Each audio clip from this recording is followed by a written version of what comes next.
দোস্ত, একটা ভালো জমি কিনতে গিয়ে মাথা ঘুরে যাচ্ছে। শুধু দালাল আর কাগজপত্রের ঝামেলাই দেখতে পাচ্ছি। কোথাও ট্রাস্ট করার মতো কিছুই নেই। একবার অ্যাপার্টমেন্টের কথাও চিন্তা করলাম, পরে দেখি কবে আমার ছাদ ঢালাই হবে আর কবে আমি হাতে পাবো এর কোনো ঠিক নেই। কিন্তু নিজের বাড়িতে থাকার মজাই আলাদা।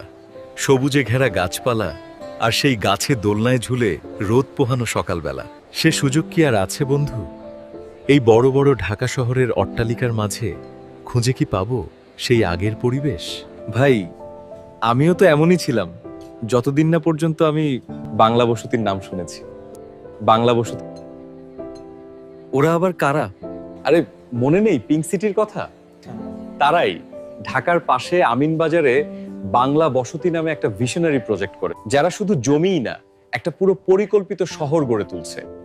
সার্ভে থেকে শুরু করে building plan, green landscape, club house, security system, এমনকি মসজিদ, স্কুল, জিম, সুইমিং পুল সবকিছুর ব্যবস্থা থাকবে।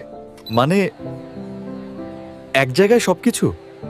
হ্যাঁ, এমনকি gated community, metro rail connectivity, garbage management আর 40% ওপেন স্পেস। সবচেয়ে বড় কথা, ট্রান্সপারেন্ট ডকুমেন্টেশন। সাথে থাকছে 25% ডাউন পেমেন্টে সাবকবলা রেজিস্ট্রেশন। এরপর যতদিনে চাস তোর ডুপ্লেক্সটি তৈরি হোক, তত দ্রুত টাকা পরিশোধ করে ডুপ্লেক্সটি বুঝে নিবি। এতদিন ধরে যে চিন্তাটারে মনে মনে বসে আছিলাম, সেটা আসলে সম্ভব আর কোনো দৌড়ঝাঁপ ছাড়া? একদম। আমি তো এখন নিজের বাড়ি এবং ভবিষ্যৎ নিয়ে নিশ্চিন্ত। চল, তোর জন্য এখন বাড়ি এখনই বুকিং করে দিই। আপনিও কি নির্ভরযোগ্য নিজের একটি বাড়ি গড়তে চাচ্ছেন? তবে বাংলা বসতিতেই আসুন, যেখানে বসতি মানে শুধু জমি নয়, মানে একটা পরিকল্পিত জীবন।